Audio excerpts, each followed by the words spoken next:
பச்சரிசி கொத்தமல்லி கீரையோடவே முத்து சம்பா வந்த சோறு நாங்க கேட்கவே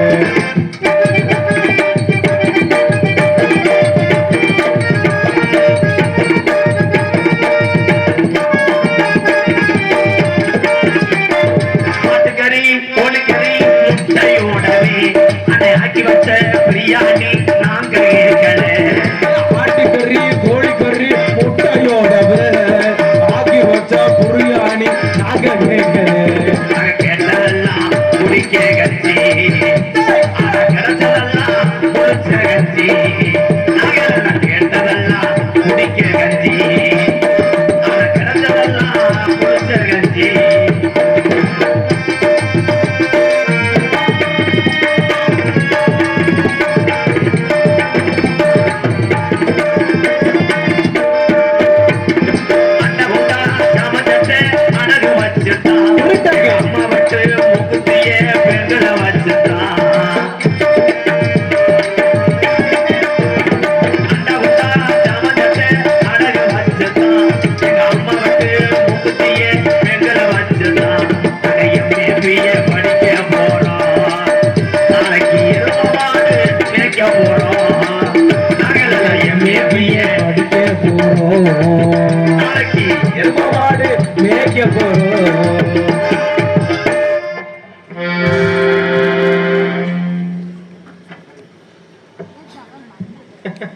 கூட்டம் இருக்கிறதுக்கு சுருங்குது. இது எதுல போய் முடியும்னு பார்க்கலாம்.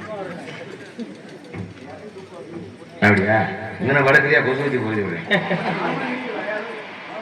திறமையான ஒரு நாடகம். நான் ஆரம்பத்துல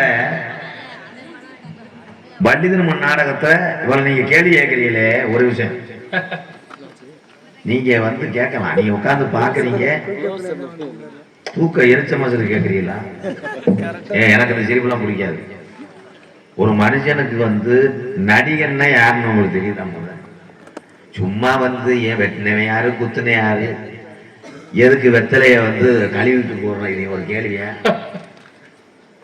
இல்ல இந்த கேள்வி எல்லாம் கேட்டு போய் காலையில பரிச்சு எழுத போடலாம். ஒரு நிமிஷம் கலை அப்படின்றது என்ன? இருப்பா கலைன்னா என்ன? எல்லாத்துக்கும் எல்லாம் தெரிஞ்சிடாத அண்ணே. ஒரே விஷயம் உங்க ஊருக்கு இந்த ஊருக்கு ரூட்டு தெரியாம நான் எத்தனை பேர்ட்ட கேட்டு வந்திருப்பேன் உங்களுக்கு தெரியுமா? உங்களுக்கும் தெரியாது. ஏரியா மானாமதுரம் கலிஜீரி எங்க இருக்கு உங்களுக்கு தெரியுமா? ரூட்டு தெரியாது. அதனால என்னன்னா கலைஞர்களுக்கு தொந்தரவு கொடுக்காம கலையை ரசிப்பவன் தான் கடலை. பரிச்சூர் பழனியப்ப தாத்தாவை சந்திச்சேனா அன்றைய காலத்துல எழுதி கொடுத்து கேள்வி கேட்கலையே. அப்படியே ஒரு பொய் சொன்னாலும் உங்களுக்கு தெரிய போதா? தெரியாது. நான் 19 வருஷமா அப்படி ஏமாட்டேன். ஏன்னா ஒரு கோமாளி. ஏன்னா நான் கோமாளி. இது நான் வரைக்கும் கோமாளித்தனத்தை விட்டு நான் மாறினது கிடையாது. எல்லாரும் புரிஞ்சுக்கணும்.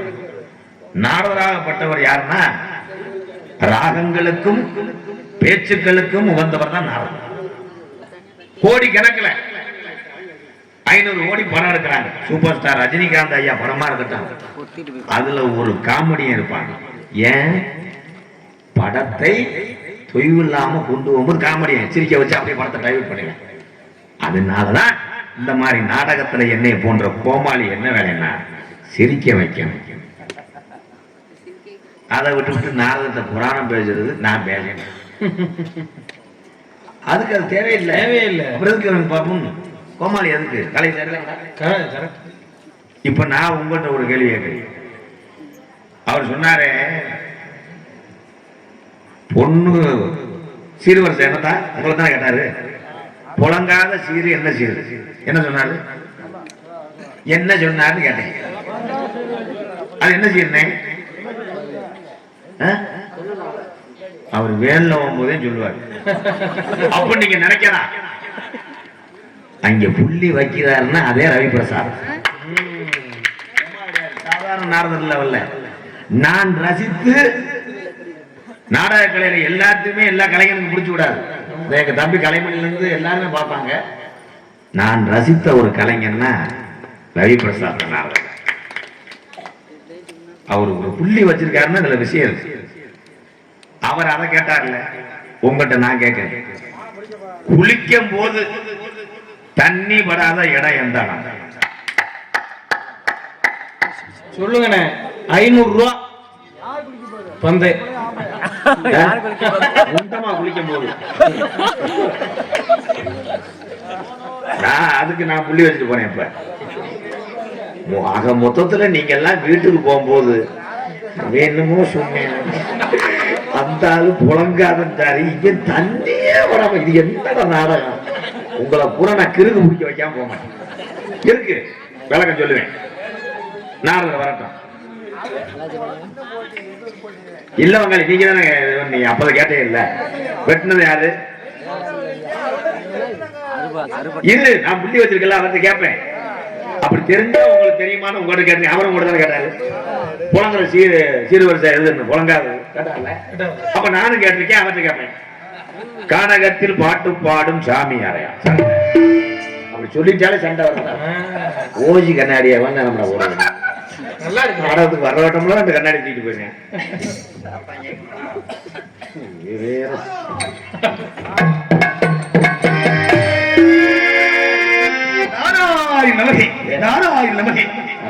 ரைடு ஓவரியா? என்னுடைய பாட்டனுக்கு உகந்த மந்திரம் இது. மந்திரமா? நான் சொல்வதில்லை, பெருமை கொண்டே. அப்படியா? ஆமா. நீங்க யாரு, என்ன ஊரா, இப்படி வந்திருக்கீங்களே, எதுக்காக வந்தீங்க? சும்மா தூக்க மாத்திரை ஓடல, நடந்து. நீங்க அந்த மாதிரி ஆளா? இந்த இடம் என்ன இடம்?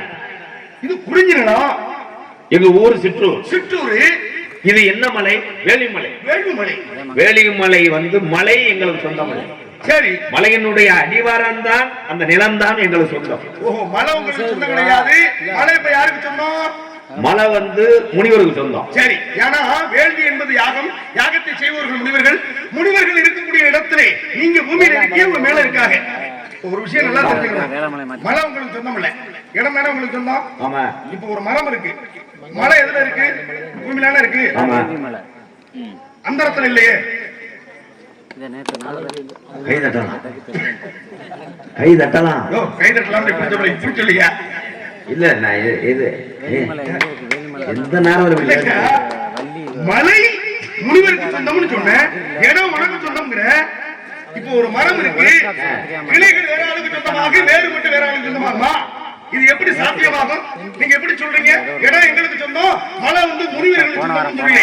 மலை பூமியிலான இருக்கு. அண்ணன் தம்பி 3 பேர் இருக்காங்க. சரி. ஒரு வீடு கட்டேன். வீடு கட்டேன். மேமாடியா எடுத்துக்கிறேன். சரி, எடுத்துக்கிறேன். 2ஆம் மாடி நோட்டி வச்சுக்கிறேன். ஆமா. 3ஆம் மாடி கீழே ஒரு கதவு நோட்டி வச்சுக்கிறேன். சரி. அந்த பேசமட்ட வந்து எங்க அப்பா இருந்தா எவனா குடி இருப்பாங்க. எவனே இருக்க மாட்டேன். கை தட்டலாம். இப்ப அப்படியே இருக்கு. 20 வருஷத்துக்கு உங்களை ஏமாந்தேன். ஒரே ஒரு விஷயம், இப்ப அண்ணன் தம்பி ஒரு குடும்பத்துல 3 பேர் வந்திருக்க, மேல்மாடி ஒருத்தனுக்கு, நடுமாடி ஒருத்தனுக்கு, கீழே ஒருத்தனுக்கு, இது ஒரு குடும்பத்துல பிறந்தவே பிரிச்சுக்கிறது. அப்ப முனிவர்களே நீங்க ஒரு குடும்பத்தாளர்களா? கிடையாது. அப்புறம் எப்படி நீங்க உங்களுக்கு பத்திரத்துல அப்படித்தானே இருக்கு. ஓலி பத்திரம் போட்டிருக்கீங்க. ஆக என்னைக்கு நாரத மகரிஷி கொடுங்கறியா? இல்ல பச்சரிசி நாரத மகரிஷி இருங்கங்க, மண்ணொலி பாம்பு வர்ற சாமி இருங்க, இறக்கி அதுல சந்தேகமா இருக்கு. நான் கூட பொறுமையா போயிடுவேன். எங்க அண்ணன் மோசமானால அவர்கிட்ட கேள்வி கேட்டு இதுவரைக்கும் எந்த சாமி யாரையும் தப்புச்சு 2 எட்டு கூட வைக்க முடியல. மோசமான பட்டாப்பட்டி கவிஞரை பார்த்தாலே தெரியுதுயா. ஓ முகத்துக்கு எதுக்குடா இந்த கட்டி பேச? இந்த குட்டி நாயி தாய் நாயி பெரிய பெருச்சாலிய கடிச்சு கொண்டுரும். குட்டி நாயிட்ட போய் போட்டுரும். அந்த குட்டி நாய் திங்க முடியாம, தூக்கிட்டு போக முடியாம உருட்டிக்கிட்டே கிடக்கு. ஓ முகத்துக்கு இருக்குடா தம்பி. எங்க என்ன ஒரு 50 ரூபா சம்பளத்துக்கு வருவேன். ஒரு ரவுண்ட் வர்றதுக்கு ஒரு 100 ரூபா வச்சிருக்கேன். அப்படியா? நீங்க தானே என்ன ஜோலி வாங்குறீங்க? சோழியா என்ன வேலாக்குறீங்க? கலகம் செய்வது.